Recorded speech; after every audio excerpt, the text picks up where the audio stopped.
미국 국채 ETF TLT를 어떻게 생각하시나요? 라고 물어보셨고요.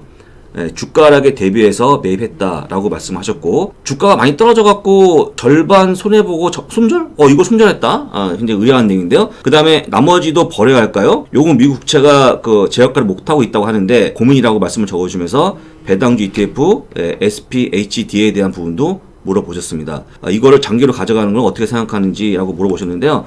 개인적으로 제가 보기에 약간 의아한 질문인데요. 채권 ETF, 특히 장기물 ETF에 대해서 이걸 손절할 수 있는 그런 종목이 아니거든요. 이건 정말 크게 움직이지 않아요. 손절했다는 것은 채권을 좀 달리 생각하시는 것 같아요. 채권으로 돈 벌기가 쉽지 않아요. 이거는 그냥 여러분들이 알고 있는 주식을 가져가면서 해지 수단을 가져가는 거기 때문에, 일단은 만약에 이 TLT를만 보유했다고 그러면 이건 잘못된 거고요. 주식을 가져가면서 일정 부분 채권을 가져가는 거 맞다라고 말씀을 드리겠고요. 그 다음에 두 번째는 이게 채권 ETF가 좋았어요. 언제요? 올 초에. 왜요? 라고 또 제가 질문 들어옵니다. 여러분들이 채권을 얼마나 잘 이해하고 있는지를 제가 여쭤보는 거예요. 여쭤보는 겁니다. 채권이 올해 올라갔다가 쭉 빠지는 그런 모습 보였거든요. 왜 올라갔습니까? 쭉 올라간 모습은? 이 TLT는 채권 가격을 보여주는 겁니다. 실제 채권의 가격이죠. 근데 제가 늘 얘기하지만 채권 수익률과 채권 가격은 반대로 움직이거든요.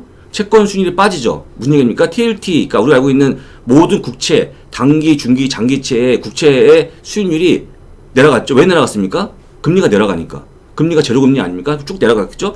그러니까 채권 수익률이 빠지니까 채권 가격이 올라가기 때문에 TLT가 올해 코로나 팬데믹 이후에는 급등했어요. 급등했다가 계속 급등할 수 없겠죠. 그러다 보니까 이제 채권 수익률이 약간 안정화되면서 다시 빠지는 그런 모습을 보여주고 있거든요. 그럼 한 가지 질문 드릴게요, 여러분들한테.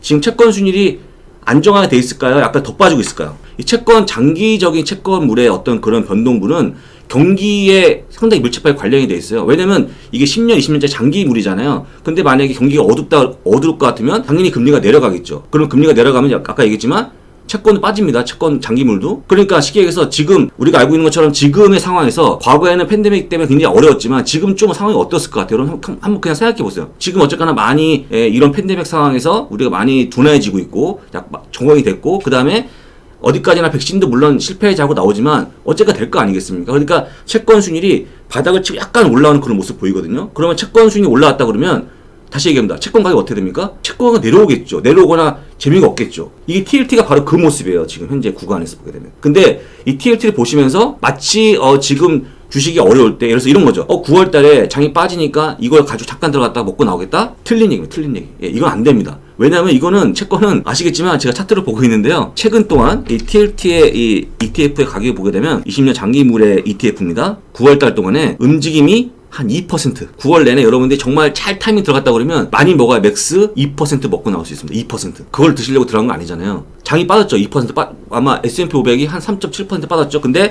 이건 2% 올랐어요. 근데 그거 먹자고 들어간 게 아니잖아요. 그러니까 이거는 뭐냐면 내가 일정 부분 주식이 있는데 한 60, 그 다음에 40은 뭔가 좀 약간 나는 좀 약간 무서워. 그런 분들이 가져가는 어떤 그런 해지 수단, 그러니까 포트폴리오 다변의 어떤 목적이지 이걸로 시세 차익을 노리겠다는 건 정말 말도 안 되는 얘기를 하시는 거예요. 그러니까 달리 좀 생각하셔야 될 것 같다. 그리고 이걸 가지고 손절한 자체도 웃긴 거죠. 왜냐면 지금 만약에 8월 고점에 물렸다가 쳐도 지금 손실이 한 5%? 이거 갖고 손절한다는 말이 안 되는 거죠. 그럼 여기서 왜 그렇게 빠졌습니까? 물어본다고 그러면 다시 얘기합니다. 채권 가격이 빠졌다는 뭐가 올라갔다는 얘기죠? 채권 수익률이 올라갔다는 얘기. 채권 수익률은 어쨌거나 약간 회복을 하고 있는 국면이거든요. 왜냐면 경기가 좋아지고 있으니까. 아니면 경기에 좋아지고 있을 만한 기대감이 깔려 있으니까. 제가 여러분 쉽게 한번 말씀을 드려볼게요.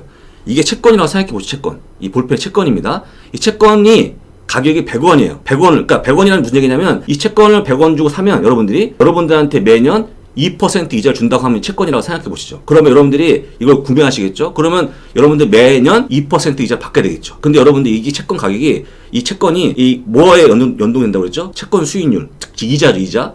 우리가 알고 있는 어떤 그 환경에서 이자, 보통 얘기하는 펀드레이트, 그러니까 연방금리 연동되어 있다고 보게 되면 연방금리가 내려간다고 생각해 보세요. 내려간다고 생각한다고 그러면 이 채권은 100원짜리인데 연방금리가 내려가면 연방금리가 현재 2%에서 만약에 1로 내려간다. 그럼 반토막 나잖아요. 그러면 2%가 1%가 떨어지면서 여러분들이 그 은행에 맡겨봤자 평상시에 2% 받던 분들이 1%로 반토막 난 거잖아요. 근데 이 채권 가격이 얼마나 겠죠? 100원인데 이거는 얼마 준다? 2%로 주는 채권이다. 그러면 여러분들이 은행에 가면은 1%밖에 못 받는 이자를 이 채권을 구입함으로 인해서 2% 이자를 받는 거죠. 말도 안 설정이지만 제가 편하게 말씀을 드리는 거예요. 이해하시라고. 그럼 이 채권을 여러분들 살려고 할까요? 관심이 없을까요? 살려고 하겠죠. 이 채권을. 왜냐면 이건 2% 주니까. 채권이 약속된 이자 아닙니까? 무조건 주는 거죠. 근데 은행 가면 1%, 이거 잡으면 2%. 이거 사겠죠. 사람도 이거 살려고 달라들면서 채권 가격이 올라가는 거예요. 그러니까 다시 얘기해. 금리가 빠지면 가격이 올라가는 이 원리가 이렇게 이해하셔야 돼, 이거 원리를. 많은 분들이 이걸 잘 이해 못 하시거든요. 근데 이 채권의 이 가격은 우리가 알고 있는 금리하고 반대로 움직이는 거 반드시 이해하시면 이걸 내가 언제 매입할지 여러분들 생각이 나오는 거죠. 그러면 다시 얘기합니다. 현재 100원짜리가 2%입니다. 근데 이건 제가 뭐에 연동이 돼 있다? 장기물은 경기에 연동이 돼 있다고 했죠. 그런데 이게 경기 때문에 금리가 안 좋아지면 콕 빠졌어요. 금리가 빠지면서 이건 콕 올라갔죠. 근데 금리가 쭉 빠지면서 올라가는 이 상태에서 이 금리가 계속 내려갈 수 없잖아요. 어느 정도가 되면 일단 경기가 좋아질 수밖에 없는 신호가 나오겠죠. 실업률이 어떤 나오든 간에 아니면 여러 가지 지표상에서 보여주겠죠. 그러면 서서히 금리가 올라오죠. 금리가 올라올 거 아니에요. 그러면 가격은 내려오겠죠. 금리가 올라온다 생각하면 금리가 만약에 반대로 얘기할게요. 여러분 채권 가격이 100원짜리인데 이건 2% 줍니다. 근데 은행 가면 4% 이자 준다고 생각해보세요. 이 채권은 2%짜리 이 채권을 갖고 있을까요? 다 손절하고 진짜 팔아버리고 도망가겠죠. 이건 계속 떨어지는 거죠. 똥값 되는 겁니다. 채권 가격은. 금리가 올라가면. 이게 반대 움직임이거든요. 아까 얘기했지만 지금 바닥에서 금리가 서서히 올라간다 그러면 따로 내려올 수밖에 없겠죠. 이렇게 지금 어떻게 되냐면 이렇게 돼 있는 거지. 그럼 여러분들이 원하는 대로 가려고 그러면 다시 이렇게 돼야 되거든요. 그러면 이 장기물이 떨어질 만한 이유가 뭐라고 했어요? 아까 경기에 대한 부분이죠. 그럼 경기가 다시 나빠져야 되잖아. 경기가 나빠지지 않죠. 어떤 분은 저한테 이렇게 얘기합니다. 아니 지금 현재 코로나 2차 확산이 우려가 되고 있는데 이거 큰일 나는 거 아니냐. 말씀하시겠지만 2차 확산에 수반되는 그 위험성이 뭐냐면 바로 사망자의 숫자인데요. 사망자는 극히 줄고 있어요. 극히 많이 안 나오죠. 왜냐면 지금 많은 분들이 젊은 친구들이 많이 감염이 돼 있고 초기에 발견해갖고 빠르게 치료하다 보니까 쉽게 이렇게 경기에 영향을 미칠 만큼 악재로 지금 적용하지 않고 있습니다. 그러니까 지금 더 이상 코로나 2차 확산에 대해서는 크게 우려가 되지 않고 있고요. 그렇지만 우리가 마스크를 끼고 사회적 거리를 두면서 점점 사회활동이 많아지다 보니까 경기는 좋아지고 있는 게 눈에 보이고 있습니다. 주가도 그래서 올라오는 것이고. 그럼 여기서 여러분들이 채권을 당겨져 들어갔다는 분들은 완전 잘못된 거를 판단하신 거죠. 경기가 좋아서 금리가 올라올 것인데 그럼 채권 가격이 빠지겠죠? TLT가 빠진다는 얘기예요. 근데 이걸 왜 샀다는 얘기를 말씀을 드리는 겁니다. 그만큼 여러분 당기적 생각하신 게 아닌가 싶어서 말씀을 드렸고요. 요약하면 국채 수익률과 연동되어 있는 장기물 국채의 ETF는 우리가 알고 있는 시중의 금리하고는 반대로 움직인다. 그래서 만약에 금리가 여러분들 궁금하잖아요. 10년물 국채 수익률, 20년물, 30년물의 국채 수익률 궁금하시면 CNBC 가시거나 야후 가시거나 보시면 나와요 거기에.